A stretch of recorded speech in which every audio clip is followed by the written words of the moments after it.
왜 한 사람이 헤어스타일을 바꾸면 완전히 다른 사람처럼 보일까요? 영화나 드라마에서 캐릭터가 예뻐지는 전형적인 연출은 부스스한 곱슬머리에서 매끄럽고 긴 생머리로 바꾸는 것입니다. 그리고 누군가가 상황을 장악하고 권력의 장에 들어설 때 헤어스타일은 종종 더 짧고 날카로워집니다. 때로는 특별한 머리색 한 줄기만으로도 그 캐릭터를 영원히 기억하게 만들 수 있습니다. 심지어 많은 경우 한 사람이 각성하고 반항을 결심하는 순간은 거울 앞에서 머리를 자르는 그 순간부터 시작됩니다. 영화에서 헤어스타일은 종종 대사보다 먼저 우리에게 그녀가 누구인지 어떤 사람이 되고 싶은지 알려줍니다. 현실에서는 진짜로 나를 이해해주는 미용사를 찾는 것이 거의 모두가 고민하는 어려운 문제가 되기도 하죠. 왜냐하면 헤어스타일은 단순히 예쁘기만 한 것이 아니라 우리가 어떻게 자신을 표현하고 어떻게 보이는지를 결정하기 때문입니다. 안녕하세요. 여기는 CMPN 플랜이고 저는 치에치입니다. 오늘 영화 미학 시간에는 헤어스타일을 중심으로 이야기해보려고 합니다. 섹스 앤 더 시티에 나오는 4명의 도시 여성들의 각기 다른 헤어스타일과 성격부터 애플의 아버지 스티브 잡스가 보여준 테크 역사상 가장 인상적인 미니멀 룩까지 헤어스타일이 어떻게 한 사람의 성격과 경험을 드러내고 또 다른 사람들이 당신을 바라보는 방식에 어떤 영향을 미치는지 이야기해보겠습니다.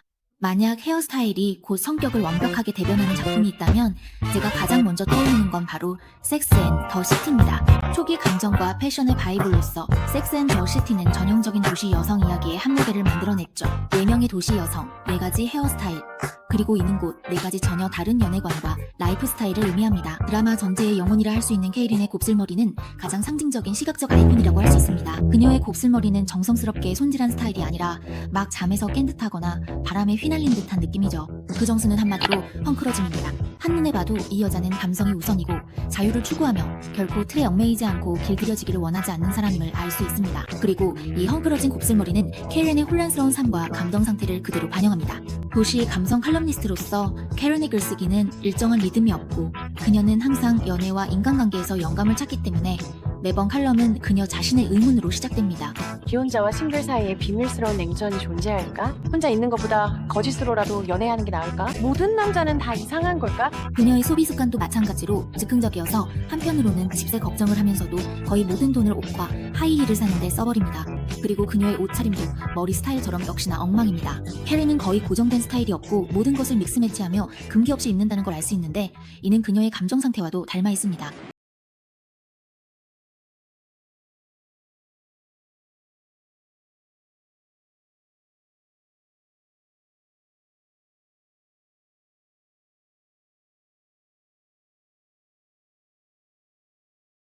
독한 관계에 계속 빠져들었던 것입니다. 흥미로운 점은 캐런이 자신에 대해 의심을 품고 상류층 사회에 녹아들려고 할 때마다 그녀는 자신의 머리를 곧게 펴서 다른 사람들이 기대하는 여자가 되려고 한다는 것입니다. 머리 스타일이 바뀌었네. 그리고 그녀가 이별하고 자유를 되찾을 때면 그 헝클어진 곱슬머리가 다시 돌아옵니다. 어떤 면에서 이 곱슬머리는 캐런의 본질과도 같습니다. 항상 혼란 속에서 영감을 찾고 자신을 찾아가는 여자, 마치 그녀가 스스로를 그렇게 정의하듯이 말이죠. 나는 결코 완벽한 머리를 하고 흰 옷을 입고도 흘리지 않는 그런 여자가 될 수 없어. 하지만 바로 이런 인간적인 결정들이 오히려 우리가 처음으로 여성의 혼란을 직시하게 만듭니다. 여자는 실수할 수도 있고 모순적일 수도 있으며 약하거나 허영심이 있을 수도 있고 심지어 모든 것을 엉망으로 만들 수도 있습니다. 하지만 그녀는 여전히 생생하고 진실하며 극도의 여성적 매력을 지니고 있습니다. 캐런과 뚜렷한 대조를 이루는 인물은 주황빛 짧은 머리에 중성적일 정도로 단정한 미란다입니다. 머리만 봐도 이 사람이 얼마나 단호하고 추진력 있는 커리어 우먼인지 알 수 있습니다. 90년대에는 변호사가 거의 남성들에 의해 지배되던 직업이었지만 전문 변호사인 미란다는 남을 기쁘게 하려 하지 않는 스타일을 선택했습니다. 나는 내 성공을 즐기고 싶지 그것에 대해 사과하고 싶지 않아. 하지만 흥미로운 점은 그녀가 이 단정한 짧은 머리에 대담한 주황색을 선택했다는 것입니다. 깔끔한 짧은 머리와 대담한 색상이 이성적이면서도 감성적인 충돌을 만들어냅니다.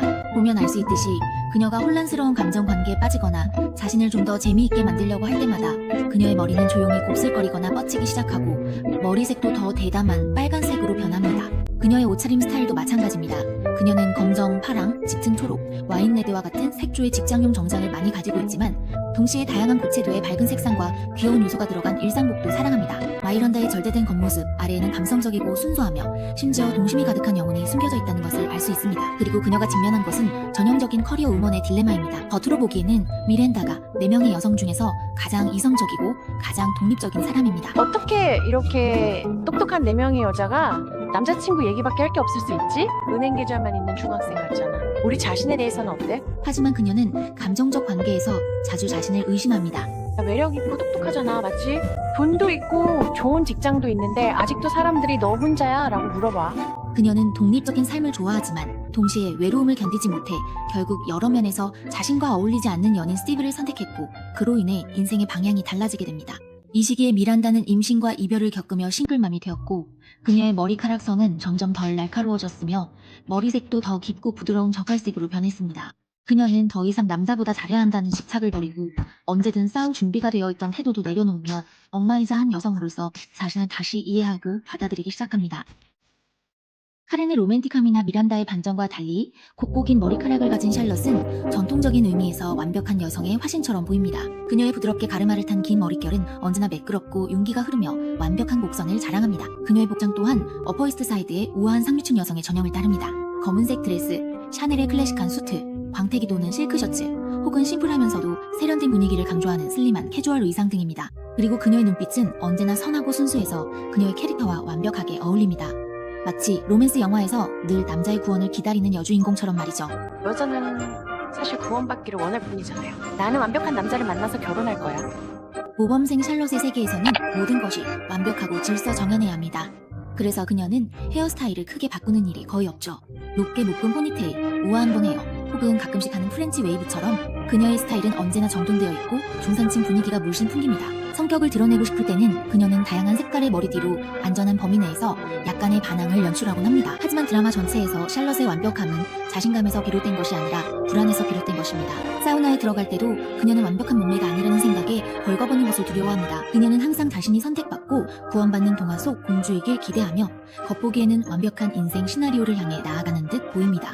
그녀는 잘생기고 부유한 남편 테리와 결혼해 잡지에 실릴 만큼 정교한 집으로 이사합니다. 하지만 그녀는 모든 것이 겉모습에만 머물러 있다는 사실을 깨닫게 되고 완벽해 보였던 남편이 사실은 성적으로 무관심한 사람임을 알게 됩니다. 그녀는 모든 규칙을 지킨다고 해서 반드시 행복이 찾아오는 것은 아니라는 사실을 점차 깨닫기 시작합니다. 그래서 드라마 후반부에서 이혼한 샬럿은 점점 더 자연스럽고 생기 있는 머리카락을 가지게 되는데 이는 그녀의 자아가 점차 느슨해지는 모습을 상징합니다. 더 이상 완벽하게 자기 자신을 통제하지 않게 되면서 그녀는 결점이 있지만 살아 숨쉬는 진짜 여성이 되어가기 시작합니다. 와, 너 좀 봐. 만약 앞에 세 캐릭터가 계속해서 자아의 균형을 잡으려는 갈등 속에 있었다면 섹스 앤 더 시티에서 가장 인기 있는 여성 캐릭터인 사만다의 머리카락은 완전한 선원과도 같습니다. 그녀의 금발은 캐런의 풍성한 웨이브와는 달리 적당한 길이와 풍부한 윤기를 자랑하며 빨간 립스틱과 하이힐까지 더해져 등장할 때마다 전투력이 최고조에 달합니다. 내 셔츠 너무 섹시해서 압도적이야. 생머리든 웨이브든 심지어 앞머리를 내렸을 때조차도 사만다의 머리카락은 언제나 극도의 통제감을 보여줍니다. 광고 홍보 전문가로서 사만다가 욕망을 만들어내는 데 주력한다면 그녀가 만든 최고의 광고는 단연 그녀 자신입니다. 겉으로는 시선을 받는 대상처럼 보이지만 사실 그녀는 남을 바라보는 주체가 되는 것을 더 즐깁니다. 침대에서의 우리가 곧 인생에서의 우리다. 나는 침대에서는 형편없으면서 인생에서는 훌륭한 남자를 한 번도 본 적이 없어. 사만다가 등장하면 어떤 배경색도 필요 없다. 고채도의 색상과 레오파드, 대형 플로럴 패턴이 더해져 언제나 그녀는 군중 속에서 단연 돋보인다. 하지만 흥미로운 점은 그녀의 스타일이 부드러운 섹시함이 아니라 공격적이고 주도적인 섹시함이라는 것이다. 사만다에게 섹시함은 능동적으로 나아갈 수 있는 권리가 되었고 그녀의 대담한 성에 대한 태도는 수많은 여성 시청자들의 성과 사랑에 대한 관념을 뒤흔들었다. 내가 해주고 싶은 조언은 그 사실을 받아들이라는 거야. 갑옷을 두르고 나처럼 인생을 살아봐. 남자를 즐기되 그들이 너를 완전히 채워주길 기대하지. 내가 보기엔 사만다의 진정한 혁신성은 그녀가 성에 얼마나 개방적인가에 있지 않고 여성으로서 결코 타인의 욕망에 복종하지 않고 오직 자신의 욕망에 귀 기울이고 충실하다는 데 있다. 난 널 사랑하지만 나 자신을 더 사랑해. 가장 감동적인 장면은 시즌 6에서 사만다가 암에 걸려 항암 치료로 머리카락이 빠지고 결국 가발을 벗고 머리카락이 모두 빠진 자신의 모습을 마주해야 했을 때였어. 그 순간 그녀는 처음으로 외적인 이미지를 내려놓고 등장했고 그때 그녀의 섹시함은 생명력 넘치는 힘이 되었지.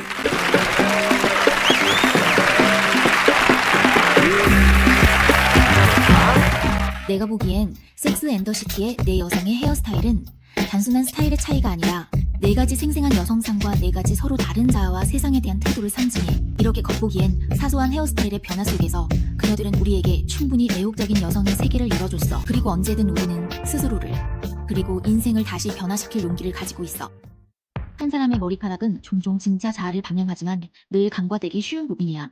하지만 어떤 헤어스타일이든 건강하고 산뜻한 머릿결은 언제나 깔끔하고 안정적인 첫인상을 주기 때문에 머리카락에 대해 신경 쓰는 건 충분히 중요하다고 생각해. 그리고 비쉬 그린라벨 샴푸는 이 분야의 전문가야. 내가 이탈리아에서 슈퍼마켓을 갈 때마다 항상 가장 눈에 띄는 자리에 이 제품이 놓여있는 걸 볼 수 있어. 프랑스에서 90년의 역사를 가진 더마 코스메틱 브랜드로서 비쉬는 유럽에서 꾸준히 인기가 많은 브랜드야. 그리고 그들이 나에게 연락하기 전부터 사실 나는 계속 사용하고 있었어. 머리를 감고 나면 가장 뚜렷하게 느껴지는 건 두피 전체가 정말 깨끗하고 산뜻하다는 거야.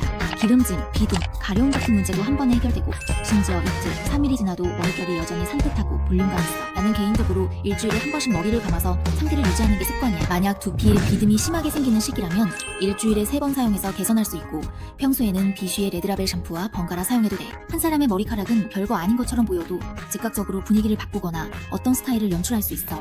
가장 대표적인 예로는 우리 모두가 잘 아는 스티브 잡스가 있지. 오늘 무슨 일이야? 기술 역사상 가장 창의적인 인물이 왜 가장 창의적이지 않은 스타일을 선택했을까? 우리의 인상 속에서 잡스는 항상 검은색 터틀넥, 청바지, 운동화를 입고 깔끔한 짧은 머리에 몇 마디 간단한 선언으로 세상을 바꾸는 사람이었지. 자, 이게 바로 아이팟입니다. 이제 당신의 모든 음악, 라이브러리를 주머니에 넣고 다닐 수 있습니다. 오늘의 애플은 휴대전화를 재창조할 것입니다. 마법처럼 효과가 있습니다. 스티브 잡스의 로고에 적용된 이런 디자인은 기술 역사상 가장 성공적인 개인 로고가 될 뻔했습니다. 하지만 잡스가 처음 등장했을 때는 전혀 그렇지 않았다는 사실을 여러분은 알지 못할 수도 있습니다. 1978년 23세의 잡스는 처음으로 텔레비전에 출연했습니다. 하느님 저거 보세요. 봐요. 저 텔레비전에 나왔어요. 그는 막 애플 2세대로 일약 스타가 되어 실리콘밸리에서 가장 젊은 스타 창업자가 되었습니다. 그때의 그는 풍성한 장발에 짙은 수염, 금속대 안경을 썼고 전통적인 기술 엘리트라기보다는 다소 지저분한 기술 잎이에 더 가까워 보였습니다. 그는 밥을 숭배했나요? 딜런, 그는 기술이 대기업에 의해 독점되어서는 안 되며 로그만처럼 반항적이고 자유로워서 세상을 바꿀 수 있다고 믿었습니다. 그래서 그 시절의 잡스는 정장 위에 화려한 나비 넥타이를 메고 손질하지 않은 풍성한 장발을 하고 있었죠. 마치 새로운 세상을 창조하려는 마술사 같았습니다. 안녕하세요. 저는 맥킨토시입니다. 1984년 잡스의 카리스마는 절정에 달했습니다. 기술 역사를 바꾼 맥킨토시 컴퓨터 발표회에서 그는 수염을 깎았지만 히피 스타일의 장발은 그대로 남겨두었죠. 정보화 시대 전체가 정말로 조지 오웰의 예언이었죠? 맞는 건가요? 현장에서 그는 지금 봐도 여전히 충격적인 광고인 1984를 상영했습니다. 해충으로부터 자연스럽게 예방하는 것. 이 광고는 디스토피아 소설 1984에서 영감을 받았고 그의 1위는 블레이드 러너들을 연출한 리들리 스콧이 감독했습니다. 한 소녀가 집회장에 뛰어들어 망치로 빅 브라더를 상징하는 스크린을 산산조각냅니다. 여러분은 1984년이 소설 1984년과는 다를 것임을 알게 될 것입니다. 잡스는 이런 방식으로 자신이 전복하려는 대상이 IBM이 주도하는 실리콘밸리의 낡은 질서임을 선언했습니다. 하지만 이번에는 지나치게 급진적인 시도로 인해 잡스는 인생 최초의 큰 실패를 맞이하게 됩니다. 그의 지나치게 거침없는 성격과 전통에 반하는 신념 때문에 그는 30살에 자신이 직접 창업한 애플에서 쫓겨나고 말았습니다. 큰 좌절을 겪은 후 잡스는 처음으로 자신의 날카로움을 감추려 했습니다. 그는 머리를 짧게 자르고 이미지 컨설턴트를 고용해 신뢰받는 CEO가 되기 위해 노력했습니다. 이 시기에 잡스는 이탈리아 정장을 입고 평범한 사람처럼 보였습니다. 그건 정말 고통스러웠고 솔직히 그 이야기를 하고 싶은지도 잘 모르겠어요. 그는 내가 10년 동안 쏟아부은 모든 것을 망쳐버렸어요.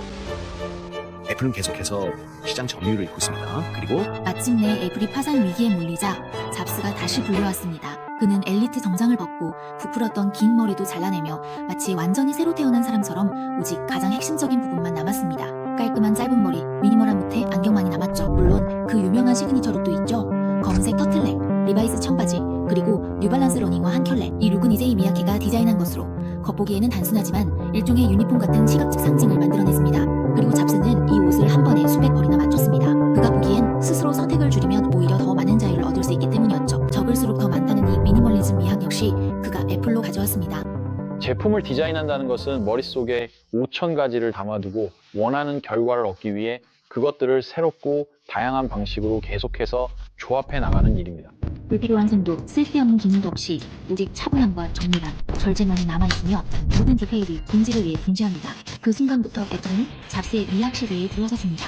아이퍼드는 음악 산업을 혁신했고 아이폰은 한 장의 화면으로 휴대폰 산업 전체를 기인했습니다. 안녕하세요. 아이패드는 시장의 빈틈을 이었습니다. 잡스의 스타일이든 애플의 제품이든 겉보기엔 단순해 보여도 수많은 다듬음을 거쳤으며 이것이 바로 극한의 미학입니다. 더 이상 뺄 것이 없을 그것이 바로 완벽입니다. 히피 스타일의 장발에서 깔끔한 짧은 머리까지 헤어스타일은 잡스가 점점 더 단순해지고 강해지며 이상주의적 반항하에서 미니멀리스트 철학자로 변모하는 전후 과정을 증명했습니다. 이 스타일은 이후 수많은 IT 거물들에게도 영향을 미쳤습니다. 저커버그의 회색 티셔츠와 약간 웨이브진 짧은 머리, 머스크에 늘 검은 옷차림, 그리고 매번 극한까지 다듬어진 헤어스타일은 곧 새로운 정의가 되었습니다. 제품을 볼 필요도 없습니다. 깔끔한 버즈컷과 단호한 눈빛을 한 검은 옷을 입은 남자를 보는 것만으로도 변화가 다가오고 있다는 것을 알 수 있습니다. 한 가지 더 자세히 말씀드리겠습니다. 섹스 앤 더 시티에 나오는 4명의 여주인공의 헤어스타일부터 스티브 잡스의 긴 머리에서 버즈컷으로의 변신까지 머리카락은 신체의 작은 부분에 불과하지만 헤어스타일의 변화가 사람에게 엄청난 영향을 미친다는 것을 알 수 있을 것입니다. 그것은 외부 세계에 대한 반응이자 내면의 자아를 표현하는 방식이기도 합니다. 현실에서 우리 모두는 끊임없이 헤어스타일을 다듬으며 가장 편안한 자신의 모습을 찾아가고 있습니다. 그리고 저는 영화의 매력도 이런 사소한 디테일 속에 숨어있다고 늘 생각합니다. 헤어스타일, 의상, 액세서리 모두가 일종의 심리적 언어와도 같습니다. 우리는 이런 언어를 통해 새로운 방식으로 삶을 그리고 자신을 다시 바라보게 됩니다. 이번 영상이 여러분께 영감을 주거나 도움이 되었다면 꼭 좋아요와 댓글, 공유를 부탁드립니다. 여기는 거리 영화 프로젝트, 저는 제재입니다. 다음 편은 영화 재능 있는 리플리의 심층 해석 하편입니다. 아직 보지 않으셨다면 저희 지난 영상을 시청해주시고 다음 편에서 꼭 다시 만나요.